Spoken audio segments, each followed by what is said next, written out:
Today on the official Marvel podcast, Marvel Television's Daredevil Born Again executive producers Dario Scardapane and Sana Amanat are spilling secrets about episode 7. The blood is very creepy, but just him being an artist and just showing how kind of whether he's traumatized or just how broken his mind is. And Dario discusses one of this season's most powerful moments. There was a few things that we knew, and one of them was we need to feel it. And we need to feel it in relationship to the violence of Daredevil. Plus, Greg Young from the Bowery Boys joins us for a little history lesson on Hell's Kitchen in the real world. The name Hell's Kitchen applied very comfortably with this neighborhood because it seemed to apply to all of the various misdeeds and unfortunate ways of life. I'm Sade Spence. And I'm Evan Narcissus. And this is the official Marvel podcast.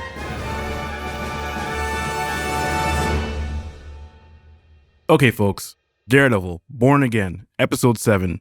In keeping with how this series has gone so far, it was extremely wild. I know. I am still recovering. It was such a roller coaster. I mean, I'm still processing the fact that Wilson Fisk is holding his wife's ex-lover hostage. Okay, wait. Before we get any further, we gotta sound the spoiler alarm. Okay. So Mayor Wilson Fisk is not happy that Daredevil is back on the streets. And meanwhile, Heather Glenn is getting suspicious about all of Matt's weird bruises. She doesn't know he's out there kicking serial killer Muse's butt. Meanwhile, disgruntled mobster Luca asks Vanessa Fisk to take over the business again, and she seems interested. Back to the Muse drama, it turns out that he's actually one of Heather's therapy patients, and he takes her hostage. Fortunately, Daredevil jumps to Heather's rescue before Muse can drain all of her blood. Though, in the end, she's actually the one that kills him. Fisk gives his task force credit for stopping Muse, making sure that the public doesn't know Daredevil was even there. And back to the Vanessa drama, she puts out a hit on her own husband, telling Luca to go after Fisk. But Fisk's right-hand man, Buck, kills Luca before he can get the job done. Without a doubt, one of the scariest characters to hit Hell's Kitchen is the serial killer Muse. That mask, the whole draining people's blood thing. And using the blood for his murals? I'm getting creeped out just thinking about it. I know. Here are Daredevil Born Again executive producers Dario Scardapane and Sana Amanat on what it was like introducing Muse into the story. Muse was part of what I would call the stressors of New York. And how are you going to handle something like a character like Muse, a serial killer who's out there preying on the city, from two perspectives? The perspective of the mayor and the perspective of a vigilante who doesn't want to be a vigilante anymore, doesn't feel like he can go out and be effective as a vigilante and keep his sense of self. So what we're always trying to do with a lot of the introduction of these other characters, particularly villains and particularly somebody as like terrifying, for lack of a better word, as Muse is what is the impact that they have on the bigger story? And the fun thing we found in terms of found gold, Matt has a reaction, Fisk has a reaction, and then there's this sideways thing that happens with Heather Glenn that takes it into a whole different place. So in a way, Muse is a catalyst to a chemical reaction that was unexpected. Yeah. He's definitely sort of like the apex of their sort of of their interaction. And I think also the fact that he is someone who wears a mask is pretty important to the overall the theme of the story, but the overall sort of trajectory of the story. Yeah. And any negative thing that you could say about somebody who wears a mask. Yes. Like anything that Fisk could ever say about Daredevil or Daredevil could ever say about Bullseye or anybody could say about Frank Castle is at its worst in Muse. So where's the line between villain and vigilante? And I think we play with that and mess with that question a lot. And then by the time Muse comes in, things are deeply out of hand. And how about when Muse reveals his identity to Heather? Oh, that was chilling. And then he draws the painting with his blood on her legal pad. So how did that scene come together? According to Sana, actor Hunter Duhan, who plays Muse, really put himself into it. Well, I mean, that was all practical. I think at one point we thought that we were going to need to get more blood in VFX, and it kind of ended up working out. The actor, I mean, Hunter himself was just so dedicated to it. We had a version where it was a lot, there's a lot of talking. It was a long dialogue scene, but he was really integrated. He had a lot of monologues that he really like threw himself towards, but we actually felt there was something more simplistic about him being someone, obviously the blood is very creepy, but just him being an artist and just showing how kind of whether he's traumatized or just how broken his mind is, and also the fact that he has a certain POV about why he does what he does. We thought that was more arresting than him really posturing about, this is why I'm a villain, just showcase it. And there's something so simple just about, I think, the blood, the nosebleed in the drawing that I think definitely was very creepy. Picture says 1,000 words. Yeah. And then that picture's drawn in blood. It's 10,000 words. When Daredevil comes face to face with Muse at Heather's office, it is a no-holds-barred showdown. Second unit director and supervising stunt coordinator Philip Silvera put a lot of thought into approaching the fight from Muse's twisted perspective. We have a sociopathic serial killer who's an artist. We approached him more like, well, how would an artist fight? Would he fight more like a fencer and not so much a punch for punch type of person? If he had a blade, would he strike as though he was doing brush strokes, such as an artist? So I think there's many different ways to approach all these characters. And then there's characters like Muse who there's an enjoyment of his artwork. Daredevil Born Again is now streaming only on Disney+.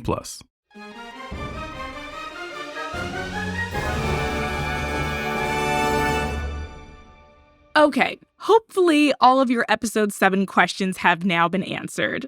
So let's turn it back over to Daredevil Born Again executive producer and showrunner Dario Scardapane, because he's got more to say.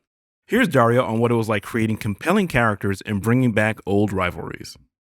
So the job at hand was to create a narrative that held together, that told the story of Fisk and Murdoch, that had a coherence, a turn, and a build. So the job there was find the theme. And the theme's always been there, regardless of what iteration this has, whether it's a comic book, whether it's a movie, whether it's one of the shows. The theme has always been there. And the theme in terms of hope versus fear, alter ego versus real self, mask versus hero, all of that stuff was there. It was just about providing context and writing a narrative that went all the way through. So how did Dario build a world with so many compelling characters? It certainly helped to bring in new cast members, including Janaea Walton as journalist Bibi Urich, Michael Gandolfini as mayoral aide Daniel Blake, and Sabrina Guevara as City Hill staffer Sheila Rivera. It was a thread and needle job.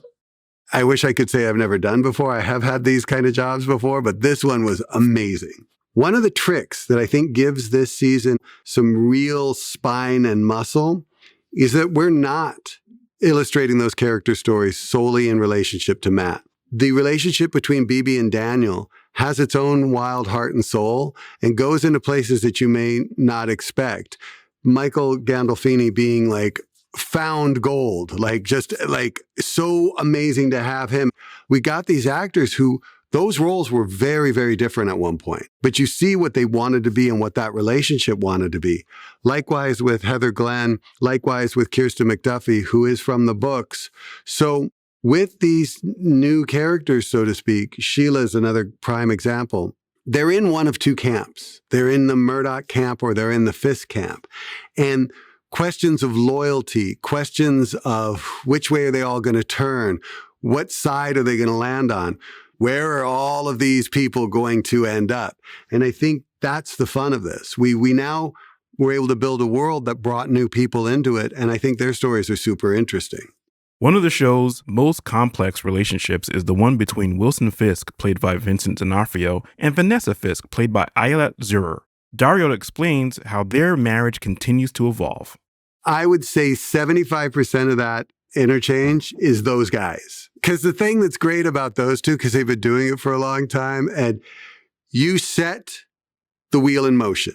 Okay. So in much the same way, there were certain elements that we absolutely knew had to happen. And one of those was Ayelet as Vanessa and Ayelet's version of Vanessa and that relationship. For me, and I think for the fans, I hope for the fans, one of the things that makes Wilson Fisk interesting and emotionally satisfying is how deeply he loves that woman. And I believe that she returns that love in a big way. But we see a rift in their relationship here. And we see like all couples, all married couples, all couples that are of a certain age and childless, they have a lot of universally relatable issues. Now, the fun thing about that is you take something like infidelity or moving away, which is a relatable issue, and how these two handle it is madness. And of course they do. Like, of course he's got the guy in a cage. Of course. And that was so much fun. And again, Ayelet and Vincent know this dance. And you listen to your actors. And where it's going, you have no idea.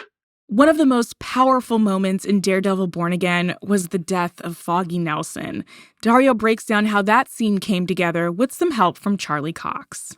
So when we came in and we're like, this is going to happen and it's going to change everything, there was a few things that we knew, right? And one of them was, we need to feel it. And we need to feel it in relationship to the violence of Daredevil. And it was actually Charlie who came up with the idea of, Daredevil can hear Foggy's heart this entire time. And I was like, yes.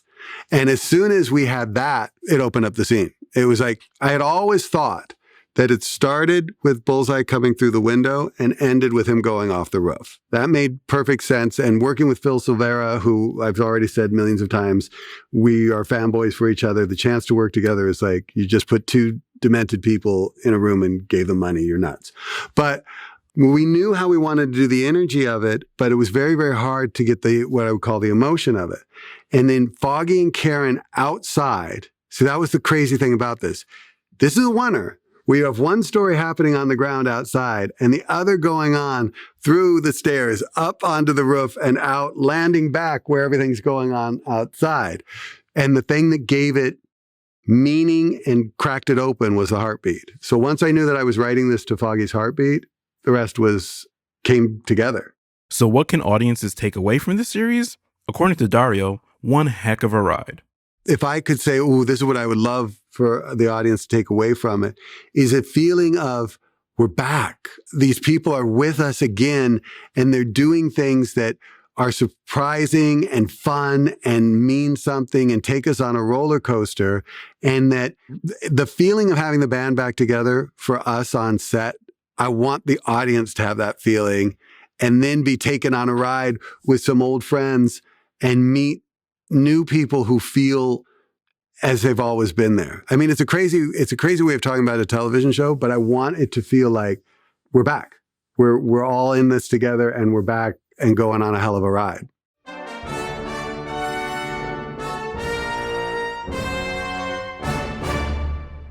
Evan, do you ever wonder why Daredevil is based in Hell's Kitchen? Like, why that specific neighborhood in Manhattan? Is it because he's a total foodie and enjoys being near Restaurant Row? I mean, Matt does have those enhanced senses. Nobody appreciates good food like he does.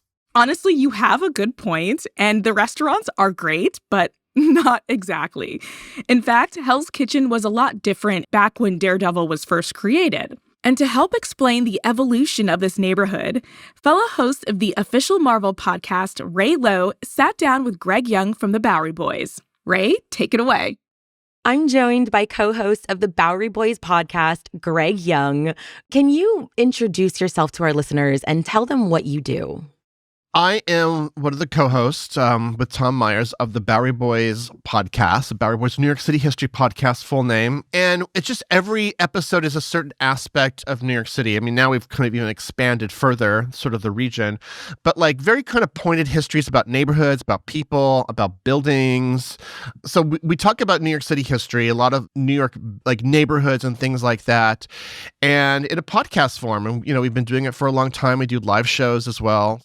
which is, I mean, incredible for you to be going on this long. I know New York, we have a bunch of boroughs and neighborhoods, but the extension of topics. I mean, you are a superhero podcaster. You've probably heard me rant on a past Bowery Boys show because I have a whole show on the history of comic books and how unique Marvel is compared to other comic book companies in that the way that those original properties were created in the 1960s, like they designed those characters to live in New York. You know, in a way, Daredevil is the most, quote, New York, because not only does his own biography incorporate the history of New York City, but like he's still primarily located there in the comic books and in the TV shows. I mean, I know he like goes around with like Black Widow in the 70s and he does like all the different, and then, you know, different side adventures, but mostly comes back to Hell's Kitchen and mostly comes back to New York. I mean, one of his nicknames is quite literally the Devil of Hell's Kitchen. Mm-hmm. Well, first then, let's key in on how did Hell's Kitchen even get its name to begin with? So the name Hell's Kitchen, it's from urban legend because no one knows exactly where it came from, but there's several candidates of the phrase Hell's Kitchen being used. And like the most famous one is a cop from like the mid 19th century who basically said of the neighborhood, it was so bad that someone was like, oh, it's hell around here. And the cop said, well, hell's a mild climate. This is Hell's Kitchen. Like it's even hotter than regular hell. It's hot in the kitchen. Now there was a different names there was like apparently a tenement slum nicknamed Hell's Kitchen that was apparently like inspired by possibly a place in like another infamous slum in England. So the name can come from like various different places, but let's just say like by the mid 19th and late 19th century, it applied very comfortably with this neighborhood because it seemed to apply to all of the various misdeeds and unfortunate ways of life that erupted here. I kind of want to go back to the idea of these tenement homes and the types of people who were living in Hell's Kitchen at the time. Because in Marvel Comics lore, Tommy Murdoch is an ancestor of Matt Murdock. He immigrated from Ireland to New York in the 1820s, more specifically to that kitchen area. So can you, I guess, discuss the role that Irish immigration played in also shaping Hell's Kitchen and its environment? So, you know, I mean, New York City as a whole have been shaped by Irish immigration. Again, they came over in the mid-19th century, and unlike other groups, like Germans came over at the same time, but Germans tended to be more middle class, more trained, artisan types. But because of the kind of economic situation that was happening in Ireland, many thousands of Irish came over and would continue to come over every single decade because once there was family here, like there was a foothold. And so sometimes family members would come over. And so again, there were a lot of different Irish quarters all over New York City. What's interesting is like the big one, which was the Lower East Side, other immigrants would come in and kind of push them out. Basically, I mean like Eastern Europeans and Italians. So then a lot of Irish would then move over to this neighborhood, Hell's Kitchen. And I would say that it is basically an Irish neighborhood for like 100 years, right? From like the late 19th century, even into the late 20th century, there's still Irish presence there today, of course. You know, like thousands and thousands of people who lived here would go to work every day, like helping to build like the city's infrastructure. You know, Irish immigrants helped build the Brooklyn Bridge. Irish women often worked as maids in many of the fine houses, and they would live here if they weren't living in those mansions in the servants' quarters. So the important thing to remember is that most people were just trying to live their lives here, as Daredevil's dad was trying to do. Like there was a lot of like people were just trying to like make a living but like in sort of poor, squalid housing. A lot of the crime, a lot of the organized crime that happens is making life much more difficult. And it's a little bit more concentrated here in Hell's Kitchen than in other areas. You just brought up Matt Murdock's dad, which is great because Matt Murdock's father, Battling Jack Murdock, was murdered by mobsters in Hell's Kitchen. And so historically speaking, there's a significant amount of gang activity that came out of that neighborhood and in the 20th century, and I'm sure prior to that. So elaborate on what it was like for all these gangs to almost clash. Hell's Kitchen has very significant gang activity starting in the late 19th century. The biggest gang, this does not sound threatening, the gang called the Gophers. But the Gophers... I need a physical description. The Gophers were actually the biggest gang in Hell's Kitchen in the early 20th century. And were quite fearsome. In fact, there was Lady Gophers. They were like young women gang. Now it sounds, the name comes from the fact that like they were housed in basements. And so like they came out from the basement like a gopher or whatever. And maybe that name is silly, but it belies a lot of their danger. Very, very critical is, of course, the fact that starting in the early 20th century is when you get a lot more organized crime elements. And then, of course, that is just supersized in the 1920s. With Prohibition. And in fact, Hell's Kitchen, I would say, is kind of one of the centers. It has the most number of not only speakeasies, but places where this illegal booze is manufactured. And so who's going to be in the right position to take all of that over in the 1920s is when it's all being driven underground and made illegal? Well, the gangs that are already there. So the gangs get much more empowered. And there's this man named Oni Madden, who's one of the biggest gangsters of the 1920s. Well, he was a gopher. He was in the Gophers. His tendrils would be all through the city.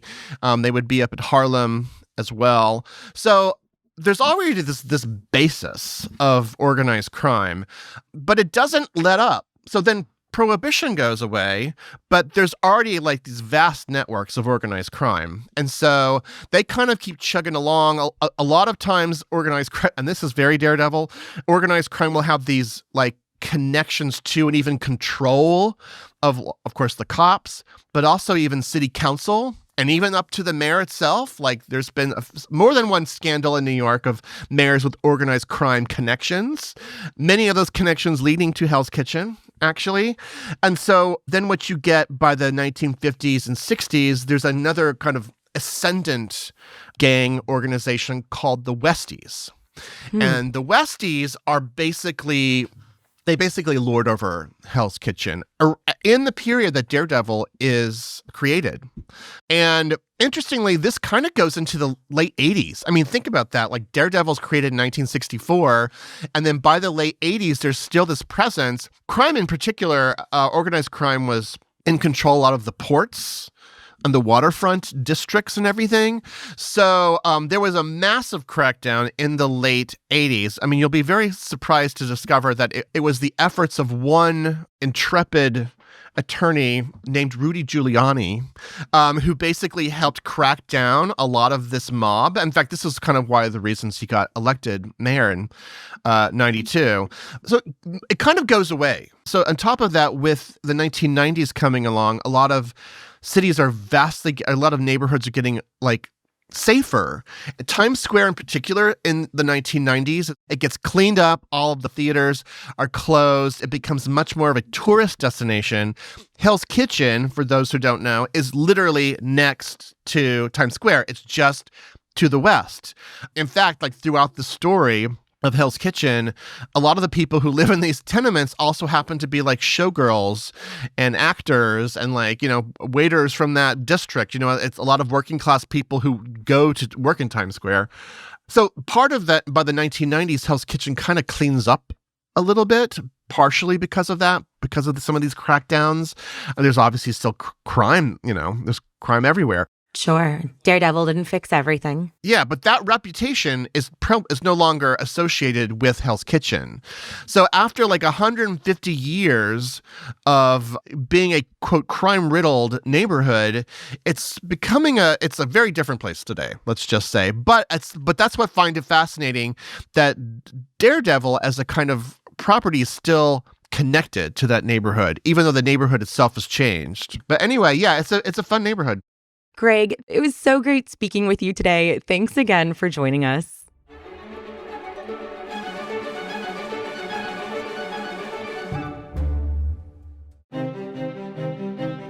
Over the years, Marvel Comics has introduced us to so many memorable characters and stories. And on this day in 1985, the blue-skinned warrior Nebula made her debut in Avengers number 257. In this issue, written by Roger Stern, Monica Rambeau is being held in captivity on the Sanctuary 2 starship by space pirate commander Nebula and her band of mercenaries. She introduces herself by revealing to Monica her plans to defeat the alien Skrull Empire. Nebula got a rough start in life, raised by the abusive Mad Titan Thanos, who pitted her against Gamora, her adopted sister. She is a highly skilled fighter and a master of weapons, who becomes even more powerful once she harnesses the power of the Infinity Gauntlet. After achieving godlike powers, she makes enemies of anyone who tries to stop her. On the big screen, Nebula is played by actress Karen Gillan. The character first appeared in Marvel Studios' Guardians of the Galaxy and has gone on to appear in 5 more films, the Guardians of the Galaxy Holiday Special, and Marvel Animation's What If. In Marvel Studios' Guardians of the Galaxy Volume 2, Nebula and Gamora are, shall we say, not on the best terms due to their bitter rivalry. Nebula tries to kill her sister the first chance she gets, but can't go through with it. However, she feels satisfied that she finally beat Gamora at something. I win. I bested you in combat. No, I saved your life. Well, you were stupid enough to let me live. You let me live. I don't need you always trying to beat me. I'm not the one that just flew across the universe just because I wanted to win. Do not tell me what I want. I don't need to tell you what you want. It's obvious. You were the one who wanted to win, and I just wanted a sister.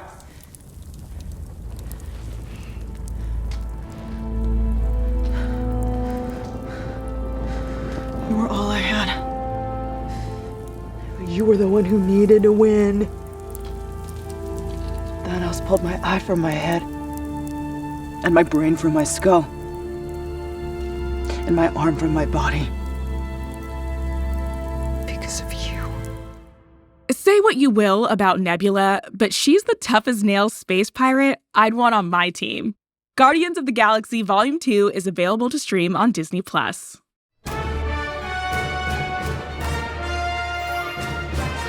Next week on the official Marvel podcast, we'll hear from costume designer Emily Gunshore on the wardrobe of Daredevil Born Again. That was a really amazing process. It was about an 18-week lead time from first fitting to being on camera. That's it for this episode. If you haven't already, make sure to leave us a review wherever you're listening. It helps other Marvel fans find the show. Yes, and make sure you're subscribed so you never miss an episode. This episode was hosted by Sade Spence and myself, Evan Narcis. Our producers are Jasmine Estrada and Anita Flores. With help from Senior Manager of Audio Production and Development, Brad Barton, and Production Manager, Emily Godfrey. Mixed by Emma Munger. Theme music by Ida Akbal. Executive producers are Larissa Rosen and Jesse Berger. Thanks for listening. We'll see you next week.